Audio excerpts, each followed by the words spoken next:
If it wasn't for television, would Donald Trump be running for president? No. Sous la vidéo YouTube du discours d'annonce de candidature de Donald Trump, les commentaires sont surexcités. Mais l'histoire des États-Unis n'a pas basculé quand Trump a été candidat en 2015, l'histoire a basculé bien avant, en 2004. Donald Trump was a bankrupt punchline in the New York tabloids, a guy who inherited a real estate empire from daddy and then managed to lose it all. En 2004, Trump est choisi pour présenter la télé-réalité The Apprentice, dans laquelle 16 candidats s'affrontent pour avoir une chance de bosser avec lui. À l'époque, Trump est un has-been. Alors, ce n'est pas surprenant pour un has-been de terminer sa carrière dans la télé-réalité. Ce qui a étonné tout le monde, c'est que l'émission a été un carton. Selon Donald Trump, quand la diffusion a commencé, tout le monde disait ça ne marchera jamais. Qui va regarder Trump à la télé? Et vous savez quoi? Ça a marché. Et on dirait bien qu'ils veulent me renouveler aussi longtemps que je vivrai. Mais il n'y a pas que l'image de Trump qui bascule en 2004. Parce que sans The Apprentice, cette télé-réalité, Trump n'aurait jamais pu être un candidat crédible à la présidentielle. Je suis tombé récemment sur un excellent article du New Yorker qui s'intitule « Comment Mark Burnett a ressuscité Donald Trump en tant qu'icône du succès américain ». La question qui hante le journaliste, c'est « Est-ce vraiment possible qu'une télé-réalité et créer de toutes pièces un président américain? Et si oui, pourquoi est-ce que c'est tombé sur Trump? Many have asked, who is to blame for Donald Trump? And I'll tell you who, because he's sitting right there. That guy. Ce gars qui rit jaune et qui vient de se faire afficher pendant une cérémonie qui rassemble le gratin hollywoodien s'appelle Mark Burnett. Burnett est un ancien parachutiste anglais qui a racheté en 98 les droits d'une télé-réalité suédoise où 16 personnes doivent survivre sur une île. Il l'a renommée Survivor et il en a fait un phénomène mondial. En France, c'est devenu Koh-Lanta. Et leur sentence est irrévocable. Après Survivor, Burnett a enchaîné les cartons, comme Shark Tank et The Voice. Mais la postérité se souviendra de lui pour une seule décision de casting, embaucher un magnat de l'immobilier brouillon et excentrique pour présenter sa télé-réalité, The Apprentice. I'm going on the record right now. He's responsible. If Donald Trump gets elected and he builds that wall, the first person we're throwing over it is Mark Burnett. The tribe has spoken. Dès la première saison, Survivor est un énorme carton aux États-Unis. La finale est regardée par 125 millions de spectateurs. Alors, en bon businessman, Burnett commence à se creuser la tête pour répliquer la formule. Un jour, il est en train de regarder un documentaire sur la BBC sur la rat race et ça lui donne une idée de génie. And thinking, well, yeah, what if there'd be a show, kind of Survivor-ish, but it takes place in a city? Son pitch tient en 3 phrases. Survivor en ville. Des candidats en compétition pour un emploi. La jungle urbaine. Le jeudi devient la soirée prime time de Burnett. Jeudi à 20h, Survivor. Jeudi à 21h, The Apprentice. And suddenly, I do the top 5 shows, I think, on American TV, both on the Thursday night. I took some of my key Survivor team, broke them off, and had them become the Apprentice team. La légende de The Apprentice est née. Au lieu de survivre sur une île, les candidats se livrent une compétition acharnée pour obtenir leur job de rêve et chaque semaine, un d'entre eux se fait virer. Michael, yes, sir. You're fired. Maintenant, tout ça ne nous dit pas comment Trump se retrouve à présenter cette série pour 14 saisons. Eh bien, il y a 2 versions qui circulent. La version 1, c'est que Burnett a été visionnaire et il a senti le potentiel de Trump. La version 2, c'est que Trump a été le seul à accepter le rôle de présentateur. La réalité est probablement quelque part entre les deux. Trump a peut-être été le seul à accepter pour la première saison, mais vu l'audimat, le plan initial qui était de changer de milliardaire toutes les saisons a été abandonné. Et Burnett a clairement eu un feeling avec Trump, qu'il a décrit ensuite comme son âme sœur, rien que ça. We have never had a single bad word between us. Everything that comes up in business, we just deal face to face. No lawyers, no accountants. Deal with it straightforwardly. It's been one of the greatest relationships of my life. Patrick Keefe du New Yorker explique comment le producteur a séduit Trump pour s'assurer de l'avoir dans la poche. En 2002, il loue un lieu à Central Park pour filmer la finale de Survivor. Le gérant du lieu, c'est Trump. Je dois faire preuve de respect envers Monsieur Trump, a raconté Burnett. J'ai dit « Bienvenue à tous à la patinoire Trump-Wallman. La patinoire Trump-Wallman est une belle installation, construite par Monsieur Donald Trump. Merci Monsieur Trump, parce que la patinoire Trump-Wallman est l'endroit où nous sommes ce soir, et nous adorons être à la patinoire Trump-Wallman. Monsieur Trump, Trump, Trump, Trump, Trump. » Dans la manière dont Burnett le raconte, il venait à peine de quitter la salle que Trump lui serrait la main en proclamant « Vous êtes un génie ». C'est un conseil de persuasion ancestrale. Dans son classique de 1936, Dale Carnegie explique « N'oubliez pas que le nom d'une personne est pour elle le son le plus beau et le plus important de toute langue ». Pour continuer de draguer Trump, Burnett applique un autre principe qu'on peut lire cette fois dans les 48 lois du pouvoir de Robert Greene, ne jamais éclipser le maître. Lors de ses tournées d'interview avec Trump, Burnett a fait preuve de l'instinct d'un producteur chevronné. Chaque fois que les projecteurs se dirigeaient vers lui, il les redirigeait subtilement vers Trump. Trump aimait suggérer que lui et Burnett avaient conçu l'émission ensemble. Burnett ne l'a jamais corrigé. Dans certaines versions de cette histoire, les journalistes veulent nous faire croire que Trump était un loser total, qui n'avait pas une thune et qui était la risée de tous les États-Unis, et que c'est Burnett qui l'a récupéré dans le caniveau et qui l'a transformé en président américain. Pour être honnête, je pense que c'est le biais anti-Trump de certains journalistes qui parlent et que la réalité est plus subtile que ça. Oui, Trump n'aurait pas été président sans The Apprentice.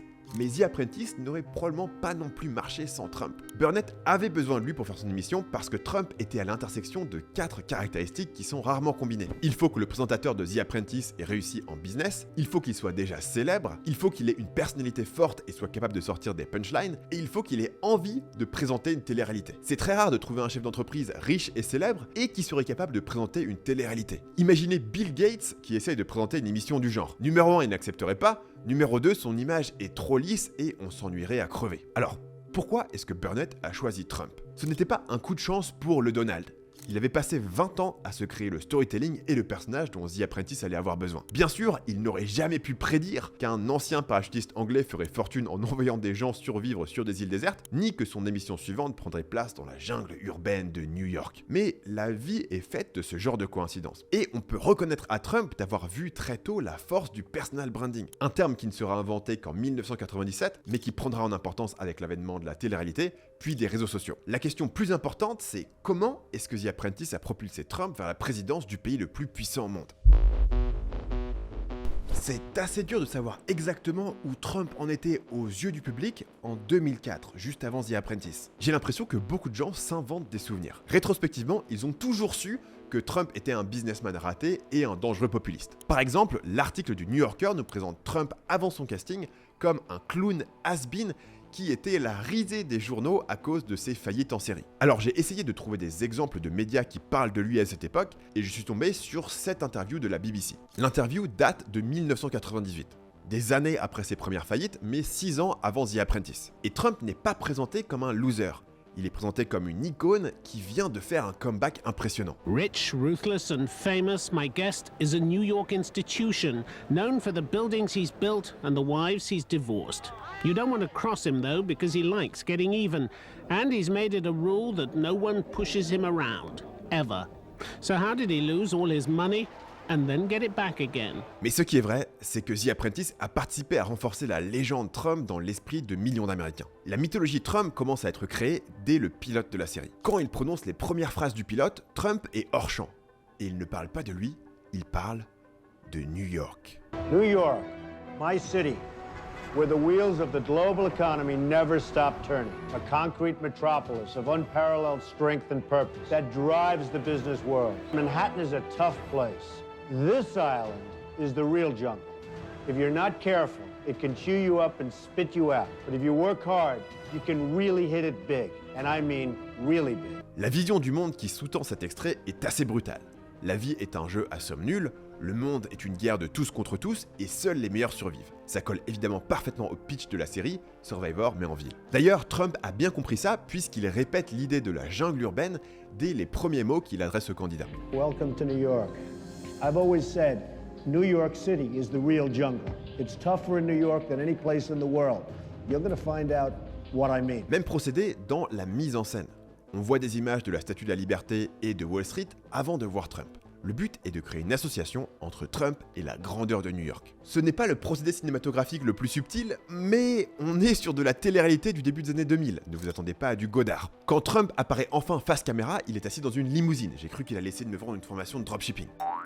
Et au cas où vous n'avez pas compris le message que Trump égale New York, il va vous le rappeler. My name's Donald Trump, and I'm the largest real estate developer in New York. I own buildings all over the place, model agencies, the Miss Universe pageant, jetliners, golf courses, casinos, and private resorts like Mar-a-Lago, one of the most spectacular estates anywhere in the world. Mais bien sûr, on est en 2004 et beaucoup de spectateurs se souviendront des faillites de Trump au début des années 90. Donc il faut contrer l'objection. But it wasn't always so easy.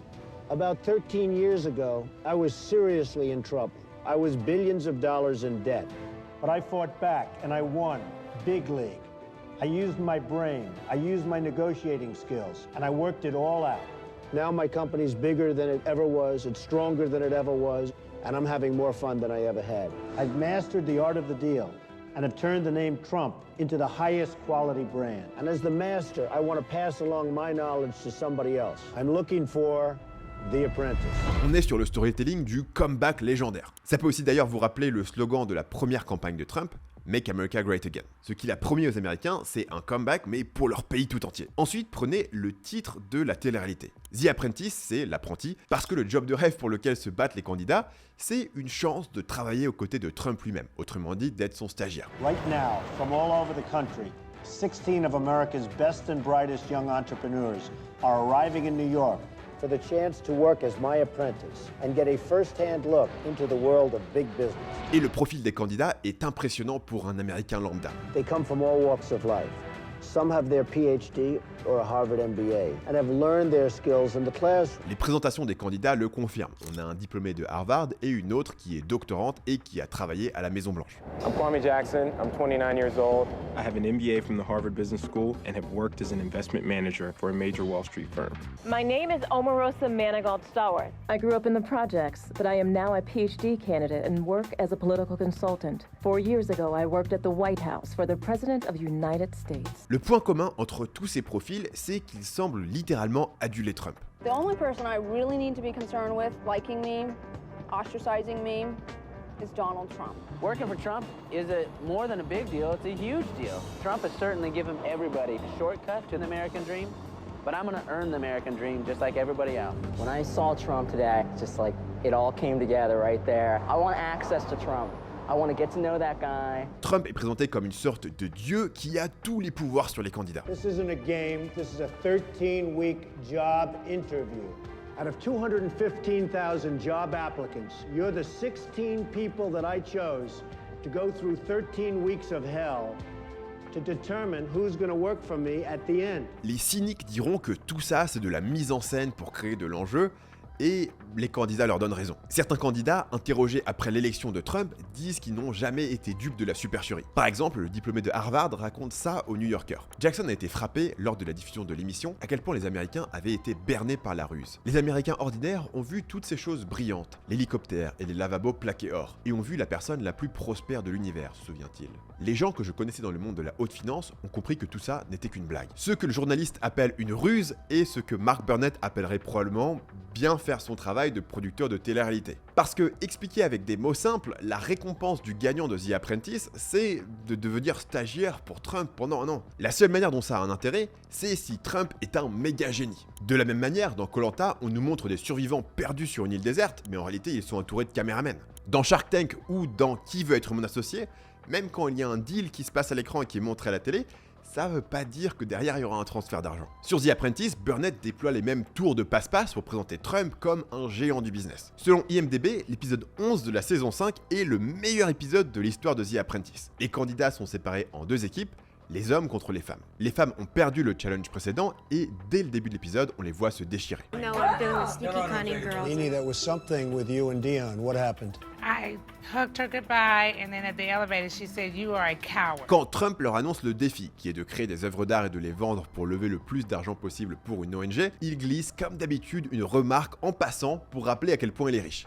Il ne rate pas non plus une occasion de rappeler qu'il a des amis célèbres. I have many wonderful pieces throughout various homes. Did LaToya create a tribute to her brother, my friend Michael? Tous les coups sont permis pour gagner. La sœur de Michael Jackson, qui fait partie du casting, n'hésite pas à faire levier sur le décès de son frère pour lever des fonds rapidement. What I will do is do paintings that says, "I miss you, Michael, I love you," or something, and just show the sadness and the sorrow to touch the hearts of people. Okay, I have a shirt of my brother's. It was only a couple of them made in the world. And he passed before that shirt got out there. It's this shirt. And I'm willing to give this to Marley to help raise money because I know this is what he would have wanted. Il y a des extraits complètement fous où un candidat pète les plombs. Okay! What's wrong? Mother! La raison est absurde. Un autre candidat lui a pris des pots de peinture. The yellow paint is mine. Mais en fait, personne ne lui avait volé sa peinture, il avait juste oublié de déballer un sac. Take your spray paint. Thank you very much. Shut the up! No, I can't. Do your homework and get out of my face! Le plus drôle, c'est la manière dont un candidat décrit cette interaction à Trump à la fin de l'épisode. I look at these two men as iconic figures. One is a man who's done movies I've watched my entire life. The other's made music I've listened to my entire life.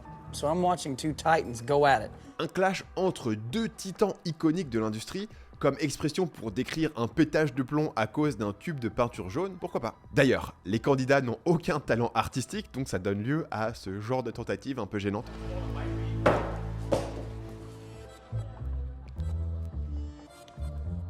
Ces exemples montrent clairement que ce n'est pas évident pour les producteurs de créer des enjeux autour d'une série business, donc ils se raccrochent à des grosses ficelles qui n'ont aucun sens. Il y a d'ailleurs le même problème avec les films hollywoodiens sur les entrepreneurs dont on a parlé dans la dernière vidéo. We have some issues here. The printer is offline. We have some serious issues and we need to make a decision. Le but de The Apprentice n'était pas de construire une image de Trump président. Burnett voulait juste faire de l'audimat sur Survivor dans la ville. Et ça a encore mieux marché que prévu.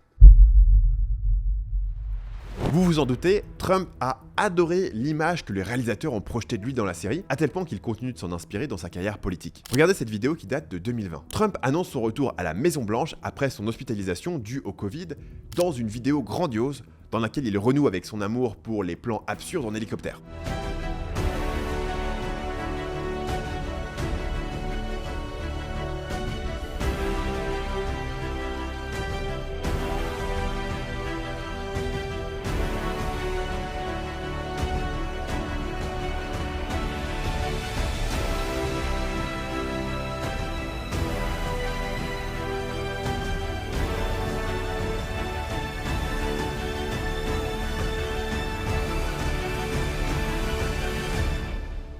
Les plans, la musique, on dirait la scène finale d'un film d'action des années 80. Longtemps après la fin de la série, Trump avait un mot d'ordre aux équipes qui le filmaient, « Filmez-moi comme quand j'étais dans The Apprentice ». Prenez par exemple la vidéo de 2015 dans laquelle Trump annonce sa candidature à la présidence. Les parallèles avec le pilote de The Apprentice sont troublants. Rappelez-vous, les premiers mots du pilote parlent de Manhattan. Maintenant, regardez les premiers mots du discours où il annonce sa candidature. It's great to be at Trump Tower. It's great to be in a wonderful city, New York.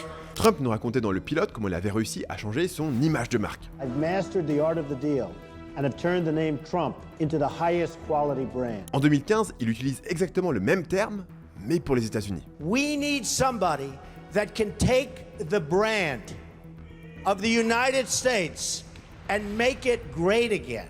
Dans le pilote, tout est fait pour mettre en avant la richesse de Trump. Quand il annonce sa candidature, il s'appuie aussi sur sa fortune. So the total is $8,737,540,000. Now, I'm not doing that to brag, because you know what? I don't have to brag. I don't have to, believe it or not. I'm doing that to say that that's the kind of thinking our country needs. We need that thinking. We have the opposite thinking. We have losers. Son argument est qu'il est richissime et donc incorruptible. Il donne des preuves de sa fortune dans son discours, mais il n'en a même pas vraiment besoin, parce que ça fait plus de 10 ans que les Américains associent Trump à Manhattan, aux hélicoptères et aux casinos. Ces milliards lui donnent un effet de halo incroyable, parce que dans l'imaginaire du public, s'il est aussi riche, il a forcément des capacités d'analyse supérieures à la moyenne. D'ailleurs, même bien avant d'être candidat, il s'exprimait sur la situation du pays avec le vocabulaire d'un homme d'affaires. Our so-called allies are just ripping us off left and right, with Japan and Saudi Arabia and Kuwait. They're just ripping this country off. And I could tell you, if I ever was in office, which is unlikely because I don't think I want to be, but if I ever was, that would not happen. Dans son discours de 2015, Trump fait la liste des qualités qui ont été mises en avant dans The Apprentice et les positionne comme les ingrédients indispensables d'un président réussi. Je suis riche, donc je suis incorruptible. Je suis fort en business, donc je vais résoudre le problème de la dette publique. Je suis fort en négociation, donc je vais pouvoir redresser le pays et régler tous les problèmes géopolitiques. So, I've watched the politicians. I've dealt with them all my life. If you can't make a good deal with a politician, then there's something wrong with you. You're certainly not very good. Our country needs a truly great leader. And we need a truly great leader now. We need a leader that wrote The Art of the Deal. Il y a aussi les démonstrations de force de Trump pendant toute la série. Il y a des dizaines de compilations des moments les plus méchants de Trump où un candidat a eu le malheur de le tester et s'est fait virer sur le champ. Performance could have been better. Could have been better. It could have been a hell of a lot better.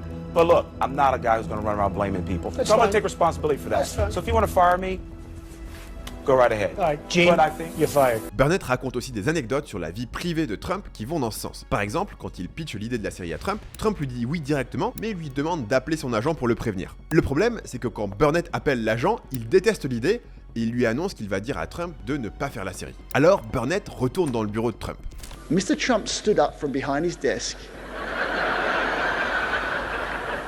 He walked around and said, correct me if I'm wrong.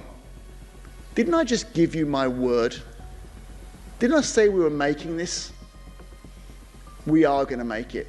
We're going to make a deal right now, just you and me. He said, and by the way, Norma, get in touch with the agent and tell him you're fired. Selon Trump, c'est exactement le genre de qualité que le public attend d'un dirigeant. Une poigne de fer couplée à un sens de l'honneur. Dans l'épisode 5 de la saison 11, un des candidats annonce à Trump qu'il abandonne la compétition parce que son père est malade. Trump pose des questions de manière très empathique et conclut l'interaction comme ça.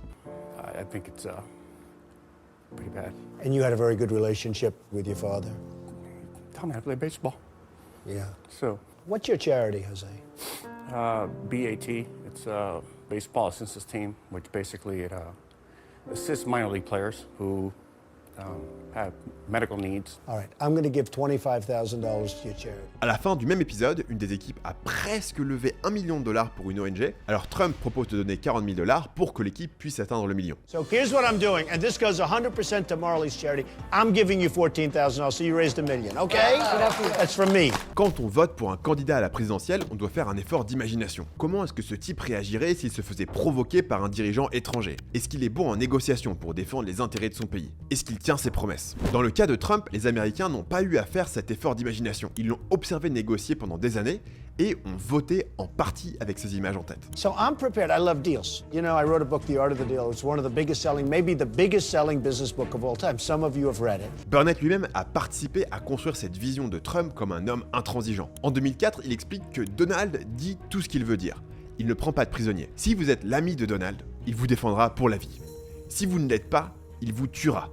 Et c'est très américain, c'est comme les gars qui ont construit l'Ouest. Au cours des années, Trump a été assez ambivalent sur le fait de se présenter un jour à la présidentielle. I'm not going to be running. The party is, as you know, self-destructing. The President of the United States, Donald Trump. Sounds good. Mais il n'avait pas besoin d'être trop explicite parce que le travail de Mark Burnett lui préparait le terrain. Dès 2003, Burnett met en scène une histoire où Trump aurait accepté de présenter la série par pur altruisme. C'est Donald Trump qui redonne à la société, a-t-il déclaré au Times en 2003, avant d'évoquer vaguement le devoir civique post-11 septembre. Qu'est-ce qui fait que le monde est un endroit sûr aujourd'hui? Je pense que ce sont les dollars américains, qui proviennent des impôts, qui viennent grâce à Donald Trump. But this idea, The Apprentice, this could be really good to inspire lots of young Americans to get into business, to see how business really works. Dans The Apprentice, le plan préféré de Burnett pour filmer Trump est la contre-plongée.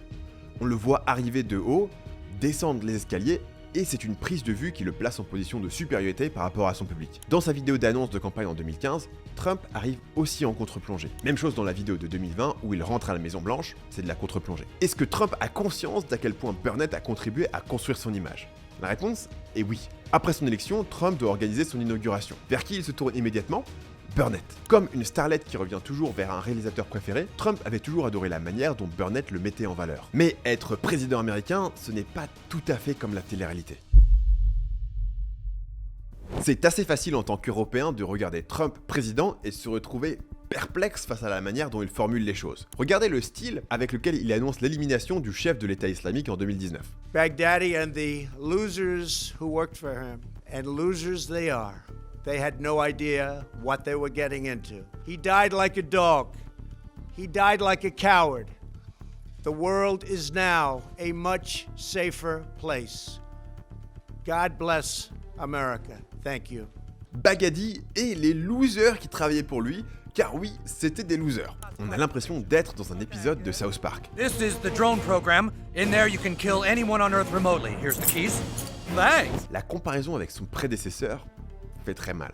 Tonight, I can report to the American people and to the world that the United States has conducted an operation that killed Osama bin Laden, the leader of Al-Qaeda. Dans la même conférence de presse, il y a un passage génial où Trump explique qu'il disait aux services de sécurité « Ouais, vous êtes bien gentils les gars à tuer des leaders terroristes là, mais moi j'ai jamais entendu parler de ces gars-là. Vous voulez pas essayer de tuer un mec un peu connu pour une fois ?» From the first day I came to office, and now we're getting close to 3 years, I would say, where's al-Baghdadi? I want al-Baghdadi. And we would kill terrorist leaders, but they were names I never heard of. They were names that weren't recognizable, and they weren't the big names.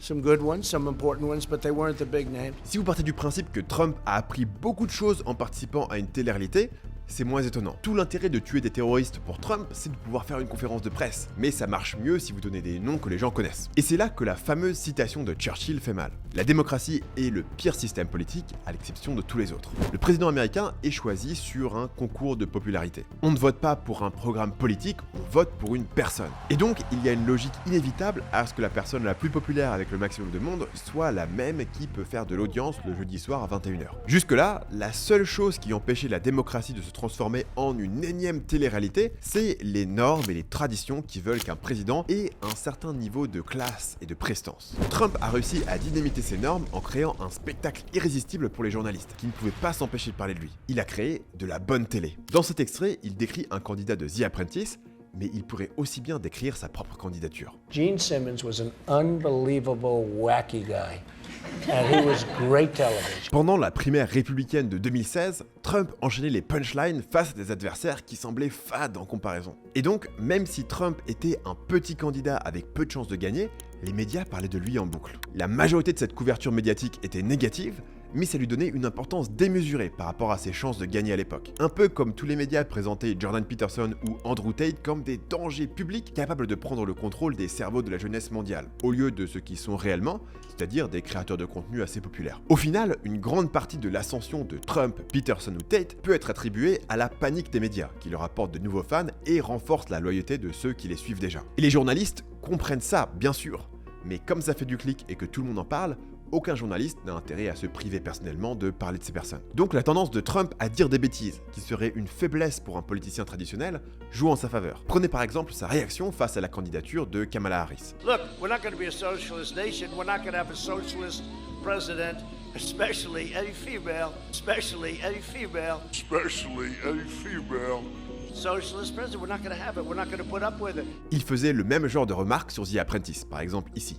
Additionally, women have a tougher time in the workplace, or so they say. Et ici. You dropped to your knees. Yes. And begged to do this. Must be a pretty picture you drop into your knees. Incroyable d'ailleurs qu'ils aient gardé ça au montage sur une émission de prime time. C'était une autre époque. L'équipe de The Apprentice a révélé que Trump arrivait souvent mal préparé. Trump arrivait souvent mal préparé au tournage et ne savait pas vraiment quel candidat s'était distingué sur le défi. Il arrivait qu'un candidat se distingue au cours du défi, mais qu'il soit renvoyé sur un coup de tête par Trump. Dans ce cas, les monteurs étaient souvent obligés de faire de la rétro-ingénierie de l'épisode, en parcourant des centaines d'heures de séquences pour mettre en valeur les quelques moments où le candidat exemplaire avait pu faire une erreur, dans le but de reconstruire une version artificielle de l'histoire dans laquelle la décision impulsive de Trump avait du sens. C'est une manière incroyable de mettre Trump en valeur. L'équipe ne lui donne pas de script, donc on le laisse faire ce qu'il sait faire le mieux, des punchlines. Les producteurs déploient des moyens considérables pour être sûrs de capturer le plus de moments possible pour justifier ses décisions. À tel point que Trump lui-même ne comprend pas au début pourquoi il y a autant de caméras sur le tournage. My biggest surprise when we first started The Apprentice 5 years ago is how many people it takes to make it, because we have actually 32 cameras. Ensuite, l'équipe cherche parmi les centaines d'heures de rush les moments qui appuient les intuitions et les décisions de Trump. Ça permet à Burnett de déclarer que rien n'est écrit. Nothing's written whatsoever. Mais en réalité, une formule plus juste serait de dire rien n'est écrit avant le tournage. Le processus d'écriture a bien lieu, mais il se fait au moment du montage. We know each week who has been fired.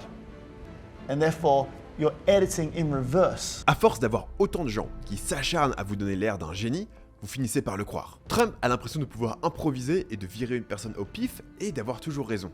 Clint, you're fired. Mais c'est parce que la série est montée pour toujours lui donner raison. Et malheureusement, Trump n'a pas dû beaucoup changer son comportement entre la série et sa carrière en politique. Comme le note un journaliste du New York Times, la seule différence, c'est qu'il n'y a plus de Mark Burnett pour imposer une logique rétroactive au chaos. Seulement des attachés de presse, des journalistes et son vice-président. Pas étonnant qu'il ait été obsédé longtemps par la manière dont il avait été filmé dans la série. On l'a laissé être lui-même, puis on lui a présenté une version éditée et cohérente de sa performance. C'est probablement pour ça qu'on le voit faire des déclarations d'amour au travail cinématographique de la série. You saw the beautiful scenes. I mean, I think it's some of the greatest cinematography I've ever seen. And actually, I don't think Mark gets enough credit for the shots of New York. You can go anywhere in the world and you can see shots of any city in the world, and you won't see shots as beautiful and as professionally taken as those opening scenes of The Apprentice. De nombreux membres de l'équipe de The Apprentice ont été hantés par les conséquences de leur travail. En plus d'avoir renforcé la mythologie de Trump pour améliorer les enjeux narratifs de leur série, ils lui ont conféré une sorte de privilège du bouffon. On l'a vu agir comme ça pendant des années. On l'a récompensé pour ça. On a effacé ses erreurs. Il n'y a pas de raison qu'il change maintenant qu'il est candidat ou président. Ils se sentent coupables d'avoir contribué à faire élire Trump, donc ils affirment qu'ils savaient depuis le début que Trump était un clown, et ils disent même que l'émission était censée être parodique. C'est un refrain curieusement fréquent parmi les personnes qui ont participé à The Apprentice, que l'émission était kitsch et que l'image de Trump en tant qu'avatar de la prospérité était livrée avec un clin d'œil. Ils expliquent que ce genre de plan était à prendre au second degré. Who will succeed and who will fail and who will be the apprentice? Mais même le journaliste du New Yorker doute de cette explication. Lorsque j'ai regardé plusieurs dizaines d'épisodes de l'émission récemment, je n'ai vu aucun signe d'ironie délibérée. Et effectivement, on dirait bien que les gens qui ont travaillé sur The Apprentice sont en train de réécrire l'histoire. L'équipe est mortifiée d'avoir indirectement participé à l'élection de Trump, donc elle s'invente rétrospectivement des intentions ironiques. Le producteur Burnett, lui, est resté très proche de Trump, et on peut comprendre pourquoi, ça doit être pratique quand votre âme sœur est devenu président. Mais le reste de l'équipe vit une version absurde de l'histoire de Frankenstein, où l'équipe du docteur est hantée par sa création, et le docteur lui-même est tombé amoureux de la créature. Pendant une conférence, un fan a demandé à Burnett ce que ça faisait d'être producteur. Il a répondu comme ça. Producers also the least pats on the back because you're the producer. Everyone hates the producer, right? So you're not the actor, you're not the director, you're not the writer, you're the producer. But without you, there's no idea. No one's gonna get the money. No one's gonna do the impossible. L'impossible, Burnett l'a fait. Il a fait d'un promoteur immobilier une star de la télé, et d'une star de la télé, le président américain.